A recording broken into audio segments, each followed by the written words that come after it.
C'était l'actualité forte de ce week-end. Dimanche 28 janvier, le Sili national de Guinée affrontait la Guinée équatoriale. Rencontre à l'issue de laquelle le Sili s'est imposé 1-0. Rencontre avec d'énormes faits de jeu. Mais nous sommes heureux. Le Sili part pour les quarts de finale. Première victoire dans la phase à éliminatoire directe, mais pas le premier quart de finale. Aïchou, on en parle? Oui, on en parle. C'était une très belle victoire, même si c'était à la fin. Ouais, au bout du suspense. Voilà, au bout du suspense. Et puis, ils ont très bien joué parce que moi, j'ai suivi le match du début à la fin. J'ai senti en eux que c'est... En fait, ils jouaient tout pour le tout. Et ce jeune, en fait, qui m'a beaucoup plus... touché, marqué. Conquis le cœur, c'est le jeune Bayo, non, le très jeune là. Agibou. Agibou, c'est quelqu'un aujourd'hui qui a de l'avenir sur le plan professionnel, sur comment on appelle, sur les terrains internationaux et tout. Je pense qu'avec un bon encadrement, on ira très loin. Et avec ce Sili qu'on a vu hier, et je pense que la prochaine rencontre, vous le direz, hein, et gardez dans les annales, on ira en demi-finale. D'accord, il n'y a pas de souci. En tout cas, on le souhaite vivement. Yacine, tu partages le même sentiment? Un Sili séduisant ou bien un Sili qui n'a pas convaincu parce que l'équipe adverse était à 10 contre 11? Qu'est-ce qui s'est passé? Comment toi, tu as apprécié la performance de l'équipe nationale? J'ai envie de dire, tous ceux qui ont critiqué Kaba devraient lui demander pardon. Ouais, ça c'est vrai. Et je suis l'un des tout premiers à le soutenir et en toutes circonstances parce que j'ai vu le travail qu'il a fait. Je pense qu'on n'a pas... Aujourd'hui, ce qui a changé, c'est fondamental. On a moins de bons joueurs qu'en 2006. Tout à fait. Quand lui il était là et qu'ils avaient perdu en quart de finale, on avait plus de joueurs de grand niveau qu'aujourd'hui. Oui, et on a de très jeunes joueurs d'ailleurs aujourd'hui. Aujourd'hui, ce qu'on a, c'est de la cohésion dans le groupe. Les enfants s'entendent et ils jouent ensemble. Et ça, c'est important. Il n'y a plus de clan. Et aujourd'hui, Kaba a raison, contre vents et marées, on voit aujourd'hui les résultats du travail qu'il fait depuis un peu plus de 2 ans qu'il est à la tête. On se souvient qu'il avait été même lapidé par des gens qui ne comprennent rien au football. Mais ce que je vois, c'est que ça fait longtemps que je parle de cette équipe-là. Elle n'est pas la plus forte de la CAN, ce n'est pas la plus flamboyante, mais c'est une équipe qui joue sur ses forces, qui est sûre de ses forces et qui est tout le temps bien en place. Vous avez posé la question de savoir... Est-ce que je pense que cette équipe va aller en demi-finale? Je pense que c'est le genre d'équipe qui peut remporter la coupe. Ouais.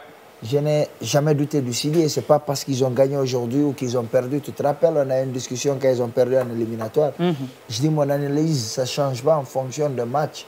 Ou ça ne s'améliore pas ou ça se détériore en fonction de match. Ce que je pense, c'est qu'on va récupérer des joueurs qui nous ont manqué, notamment Ilex Moriba qui nous a vraiment manqué dans ce match. La question de savoir est-ce qu'ils ont gagné parce qu'ils étaient à 10 contre 11, je pense que c'est un faux débat. C'est un faux débat à partir du moment où ils ont commencé à 11 contre 11 et qu'un certain nombre de personnes n'ont pas respecté. On a été à 10 contre le Cameroun. Oui, contre le Cameroun, on a fait toute la deuxième période d'ailleurs. On a fait à la fin de la première période. Plus de temps à 10 contre 11 Camerounais que ce que la Guinée équatoriale a fait. Et il ne faut pas oublier, c'est qu'en première période, quand vous prenez les occasions, vers la fin, on a eu beaucoup plus d'occasions. Oui, beaucoup, assez d'ailleurs. On méritait totalement de gagner. Tout à fait. Le numéro 6 qui est là, il devait sortir il y a longtemps, il devait prendre un rouge aussi, un deuxième jaune. Et je trouve que c'est au mérite des joueurs de jouer comme ça.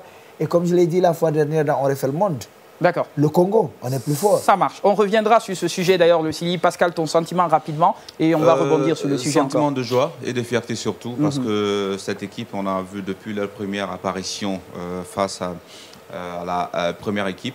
Je pense qu'ils ont prouvé réellement que les Guinéens pouvaient compter sur eux.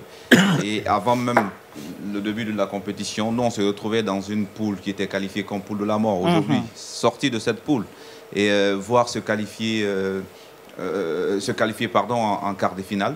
Je pense que c'est vraiment quelque chose à féliciter. Parce que déjà, il y a certaines personnes qui n'arrivent pas à comprendre, parce que c'est pas, d'autres disent que c'est une qualification historique. Moi, j'aimerais bien préciser, ce n'est pas une qualification historique parce qu'on se rappelle, après AFI en 77, en 2004, il y a la Guinée qui s'est qualifiée. Ça, c'était au temps de Kaba Diawara, je crois. 2004, non. 2006 plutôt. Non, 2004, ils sont qualifiés face au Mali. Pas Kaba Diawara. Bon, enfin, bon, je ne sais pas s'il était en ce moment. Mais en 2004, je veux un peu parler de la première qualification. C'est en 2004. Et c'était justement... Face au Sénégal, on a perdu pour ne pas été en demi-finale. Mais justement, ça, c'était en 2004 avec Michel Dussier. Voilà, il est parti en quart de finale et il a été justement, l'équipe a été justement éliminée par le Mali. C'était 2-1. D'accord. Voilà, justement, en 2006, et on était avec Patrick Neveu. Le Sénégal nous a éliminés en 2015. 15 aussi. Voilà, 2015 justement.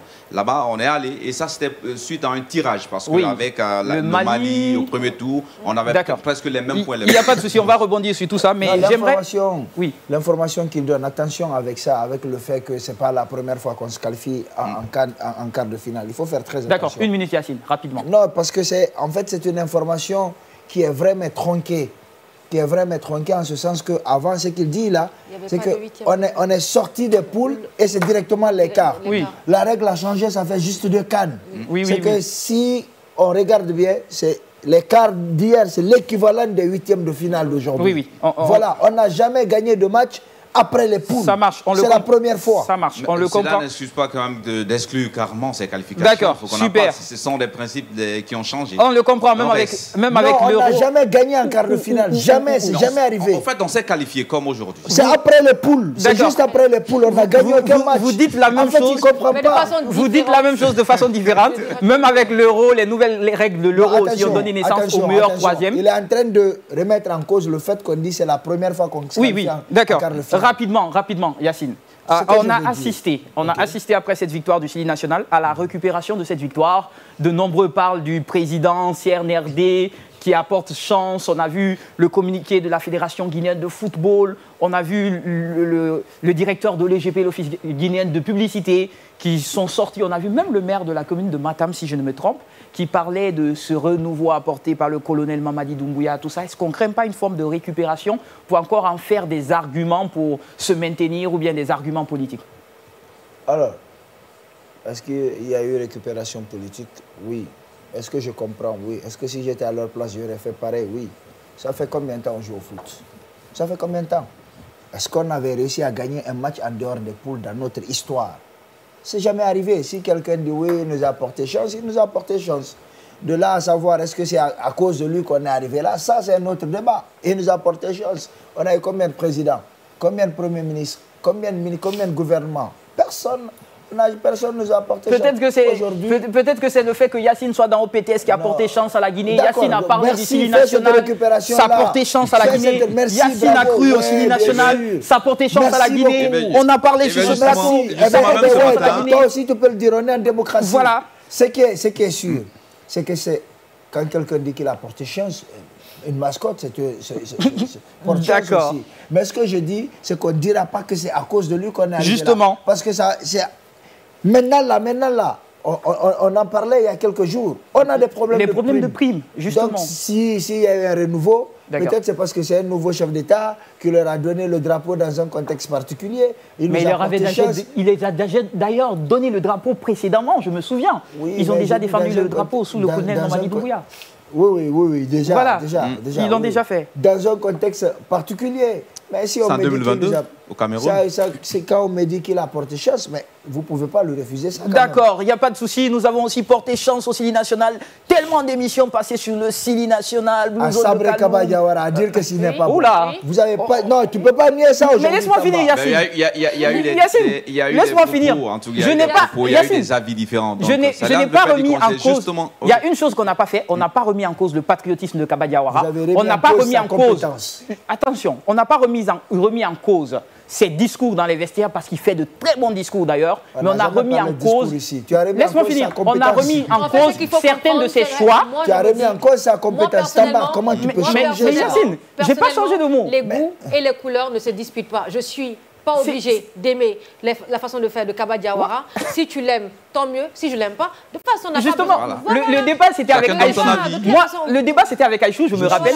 Moi, le débat c'était avec Aïchou. Aïchou, tu t'en souviens? On a fait beaucoup d'émissions sur ça. Mais après, moi, sois surpris, mais moi, ce qui me dérangeait, c'est que parfois, Kaba, il est lent dans la prise de décision. Et je l'assume pleinement. Dans la prise de décision, il est lent. On aurait pu éviter... la blessure de Moriba. Moriba a montré de la fatigue depuis, avant bien même sa blessure. Ceux qui ont suivi le match ont pu le constater. Moi, c'est tout ce que je lui reproche. Il est un peu lent dans la prise de décision. Il manque parfois de prise de risque. On se rappelle, face à la Guinée équatoriale, on a attendu. Il disait clairement à ses joueurs, on n'attend pas de prise de risque. Moi, c'est ce que je lui reproche. Il n'y a pas de souci. Ça marche. On va aller rapidement. Tu penses que c'est quoi? Ça marche. Le gardien va marquer. Yacine, vous mettez en place. Ça marche. Le débrief, il est chargé. Un pro Kaba Diawara. Bravo à Kaba. Yacine avait raison. Bravo Kaba Diawara. On part rapidement pour ce deuxième élément du débrief. L'équipe guinéenne de handball se qualifie pour le mondial de handball. Ils vont jouer en 2025, en la période de février, janvier-février 2025. Je rappelle que cette équipe n'avait même pas de prime. Ils ont même failli louper la compétition parce qu'ils n'avaient pas payé les frais. Pascal? Ils ont justement participé à cette compétition avant, parce qu'avant qu'ils ne se retrouvent qualifiés dans le championnat mondial de handball masculin, déjà ils ont traversé pas mal de difficultés, à savoir non seulement non-paiement des frais d'hôtel et aussi des primes.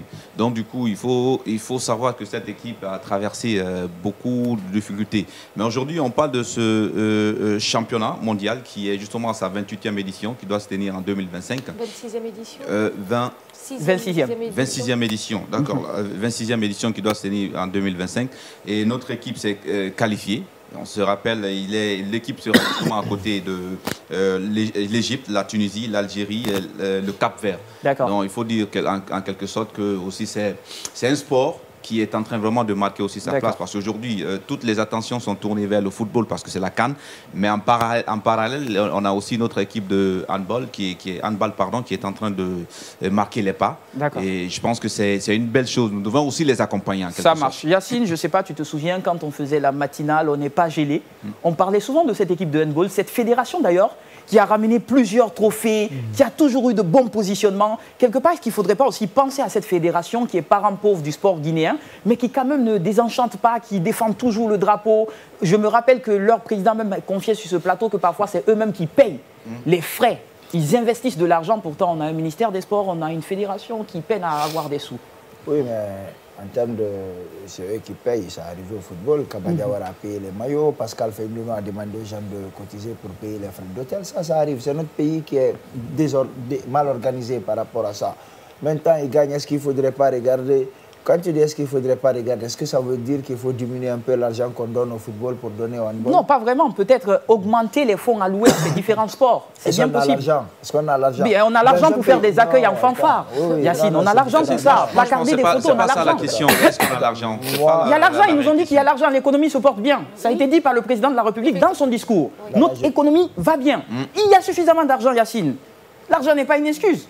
Alors, moi, je suis en train d'analyser le concret, pas les discours. Ce que je vois sur le terrain, c'est que parfois même les salaires retardent. S'il y a l'argent, ça ne retarde pas. Ça ne retarde pas, on donne tout de suite. Aujourd'hui, ce que je constate, c'est qu'on n'a pas suffisamment d'électricité. C'est que l'eau n'est pas courante. C'est que beaucoup de projets qui avaient été commencés en fanfare ont été arrêtés. Pourquoi? Est-ce qu'on a l'argent? Est-ce qu'aujourd'hui, la priorité, c'est de mettre de l'argent dans le handball, ou c'est de mettre de l'argent dans l'éducation, dans la santé, dans l'agriculture? Ou pourquoi pas dans les élections? Ou dans les élections. Dans les élections. Donc, pour moi, le handball, c'est une bonne chose, mais ce n'est pas une priorité. D'accord. C'est pas une priorité. Mais on peut faire des efforts. C'est pourquoi je dis que c'est une bonne chose, mais ce n'est pas une priorité. Aïchou? Même dans le sport, ce n'est pas une priorité. Oui, voir en fait la Guinée aujourd'hui se qualifier pour cette édition, battre la République démocratique du Congo à 29 à 24, je trouve que c'est une très bonne... c'est une très bonne victoire parce que la Guinée est en train de briller au-delà du football aujourd'hui. C'est vrai que je parle de la République de Guinée par rapport à la CAN, on est beaucoup vu à l'international parce que voilà. Mais c'est aussi une façon de mettre la lumière sur ces jeunes-là parce que ce sport aussi mérite de l'attention et des fonds pour ces jeunes parce que arrivé à un moment, quand ils brillent à l'international, on dirait que c'est la Guinée. D'accord, il n'y a pas de problème.